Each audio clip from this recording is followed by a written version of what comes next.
All right, I just got a pretty shallow, like 88 to 92 signal, and it was only 4 inches.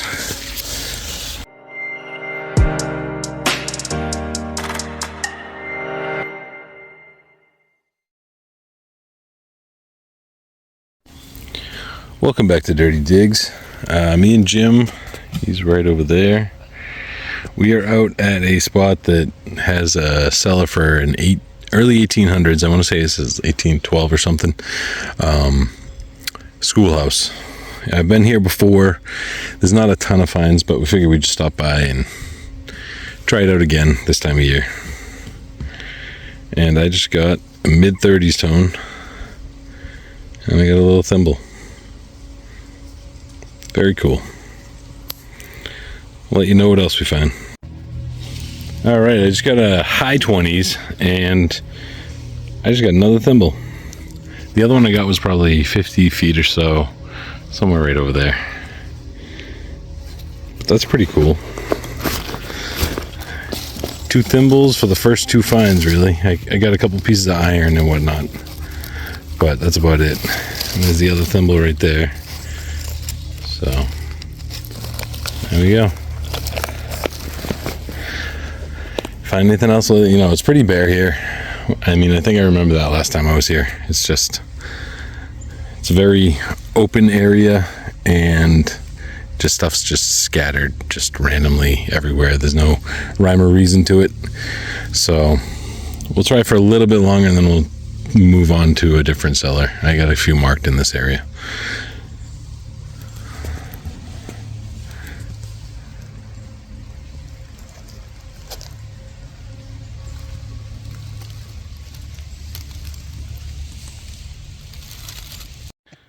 All right, I just gave up on a hole, and then I had Jim check it, and he definitely had the signal too. So Jim went in after it, and we finally got it out. And we got a little button. I knew it sounded like a buttony type signal, but teamwork. Couldn't just Team Dirty Digs. Yeah. But yeah, flat button, nothing on the front, but at least we got it. Yep. Jim technically did all the work to get to it, so he gets to keep it. I know how much you love buttons. Yeah, I was gonna say. All right, me and Jim switched spots. We went to one of the cellars that I had marked, and it was definitely on private property. So we stopped, we asked the homeowner, and he was more than happy to have us out here. And he's very eager to see what we find. So this is the cellar right here. What's left of it. It's all kind of caved in, but you can still see some remnants of it. Nice big one, and then the barn used to be way back there somewhere. But I'm sitting right on top of where like the chimney stack was, basically. You can see the brick all over, and I got a high 70 signal. And we got one of these buckles with the tongue still on there, which is, I hardly ever find that. And it moves around freely too. Wow. Very cool. Alright, I just came across this signal. It sounds kind of bad, but I figured I'd get it just in case.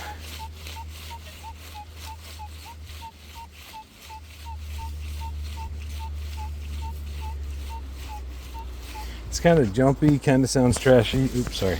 Kind of jumpy, kind of sounds trashy, but I'm going to open it up, see how deep it is, and I'll turn you back on. Alright, here's why it sounded all funky. Well, first of all, there's still a bunch of nails like all in what I pulled out, but whatever this is, that's what it was. It was giving off a little tiny signal too, but it's because it was mixed with all those nails. But those holes are definitely very crude and put there by hand. Interesting. Well, I just got a mid-50s tone and got a big, deep pewter spoon bowl.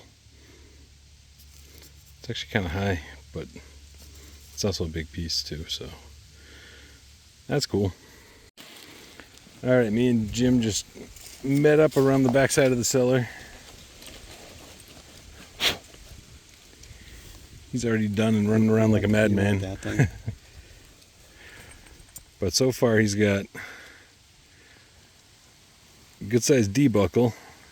And this looks like the outside to a locket or something. You can see where it would have clasped on either side.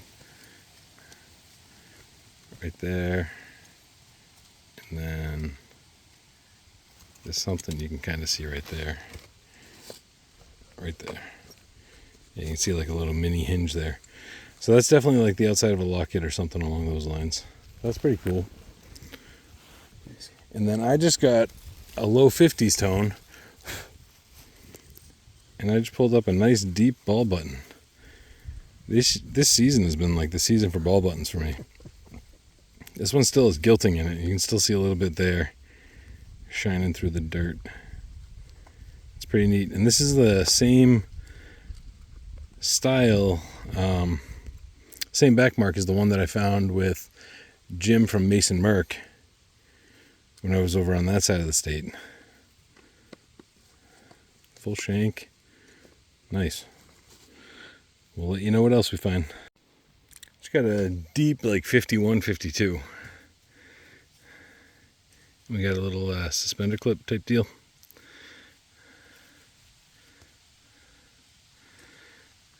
Nothing fancy on it that I can see. And I mean, it was all of probably almost a foot down. The soil's nice and sandy and stuff's like ringing up very well, nice and deep, so we shouldn't have any problem finding stuff if it's here. Alright, well I just got another deep like low 50 signal, and we get a matching ball button. The other one was, I want to say right up there by that tree, so I'm really only about 15 feet away. Another one still has plenty of gilt left on it. You can see it in the right lighting.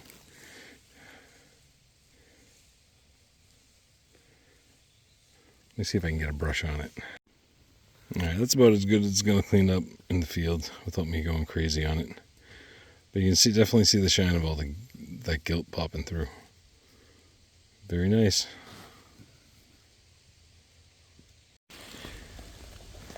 Alright, well I was digging just a random piece of brass that was mid-60s.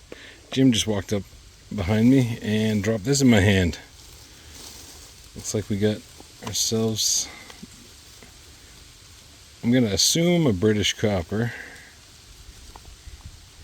I'm going to clean it up and I'll show you. Alright, well, we did our best to clean this thing up and we cannot even get any detail at all. Side lighting, doesn't matter what you do, it's a slick. But based off of how thick it is, I'm definitely going to call it British. If it's not a button. But I'm pretty sure it's copper. It feels like a coin. So, very cool. And then he also has a few more finds that he wants to show me. Oh, I kind of put them away. He got a spill of sorts, which doesn't pop up too often, for a spill at least. He's got 4 of them. 4 skeleton keys. They must have all been on the same key ring. That was iron, I'm assuming, and that rusted away because he said he couldn't find a key ring on there. But 4 of them, all within like a foot of each other. Small hole in that. Yeah, okay, smaller hole than what I just dug for that. So, all within 6 inches of each other. So that's pretty awesome. Copper and 4 skeleton keys. Not bad. We're gonna keep going. All right, I just got a pretty shallow, like 88 to 92 signal, and it was only 4 inches. And this is definitely going to be find of the day so far. We have a full intact shoe buckle. Anybody who's been with the channel for a while knows I love digging these shoe buckles. Just some very, very basic pattern right around the edges. That is beautiful. Look at that nice greenish blue.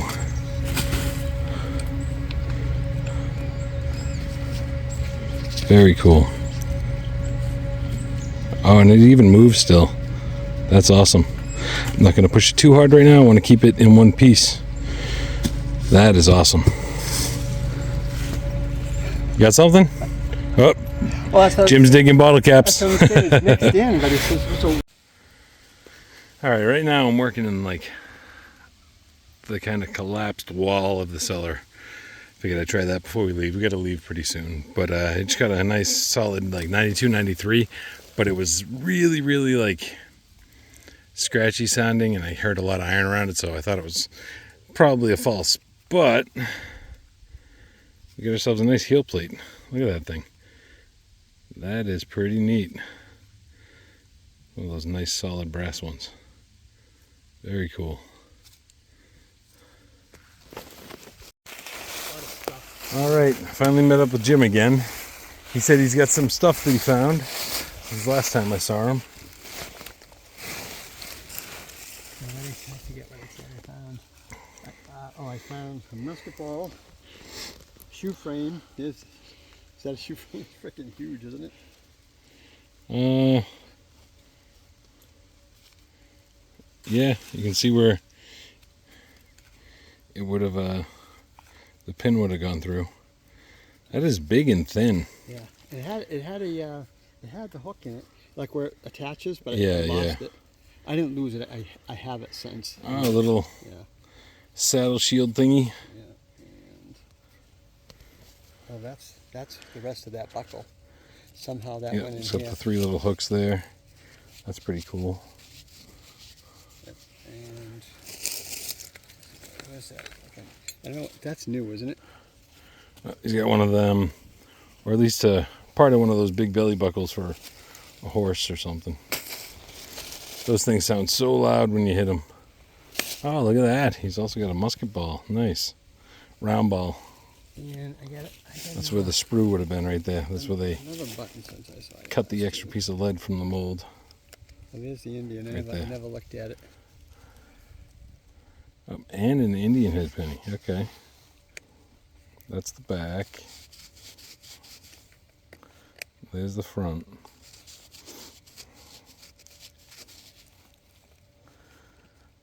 How are you finding these things like totally smoked? Some of us aren't so lucky. Jeez. Yep. You can see the Indian. It's a Liberty wearing a headdress, but you can see that right there. And you can barely make out the wreath Almost where the looks like a shield would fatty. have been. It's pretty thick. Not Could quite be a but worn down it's fatty. definitely You never know. jeans, right? Yeah, it is. Say yes. Interesting. Oh, we just missed one. He's got one more tiny little cuff button. He's been busy over there. Nice. All right, I just got a mid 30 signal, and we got a suspender clip again. This one still has the ring attached. It's all bent up, but it's kind of stuck there. I don't want to break it, but very cool. All right, I worked hard for this one. This thing was underneath a blanket of roots there. But it was a mid-20 signal, and we got a button.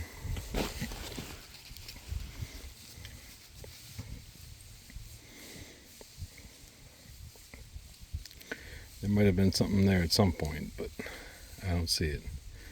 But we'll take it. Shank's all smushed and bent over. Nice.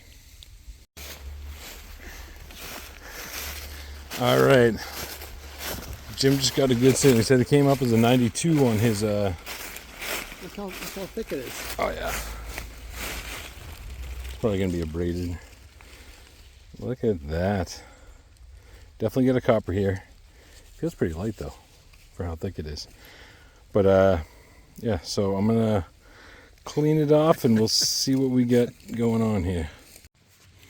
All right, I cleaned it up a tiny bit. Just a quick little brush in the field. And we got a matron, which is going to be like 1807 or 1808 to 1830s something, I believe, or 1820 something. But very cool. Definitely the first legible copper for the day. Jim also got this button right here. I'm going to call it a tomback. Yeah. Very cool.